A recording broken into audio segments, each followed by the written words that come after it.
Hi అండి, welcome to my channel ఊహమ్మ Telugu vlogs. ఈ వీడియోలో బెస్ట్ టమాటా పప్పు ఎలా చేసుకోవాలో చూద్దాం. టమాటా పప్పు ఎలా చేయాలో అందరికీ తెలిసిందే, కానీ నా స్టైల్లో నేను మీకు చేసి చూపిస్తాను. తర్వాత ఆయిల్ హీట్ ఎక్కిన తర్వాత అందులో జీలకర్ర, ఆవాలు, అలాగే వెల్లుల్లి రేఖలు చిలుకొట్టి వేసుకోండి. కొన్ని ఉల్లిగడ్డ ముక్కలు, అలాగే 5-6 టమాటాలు.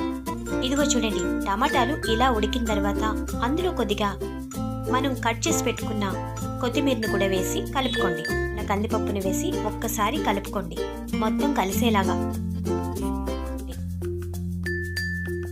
ఇలా ఉడికింది కదా, ఇప్పుడు మనం కొత్తిమీరతో గార్నిష్ చేసుకోవాలి. టమాటా చాలా చాలా బాగుంటుంది. మీరు కూడా ఈ వీడియో నచ్చితే మీరు కూడా ఒకసారి ఈ స్టైల్లో టమాటా పప్పు తయారు చేసుకోండి. ఈ వీడియో మీకు నచ్చితే మా ఛానల్ని సబ్స్క్రైబ్ చేయండి.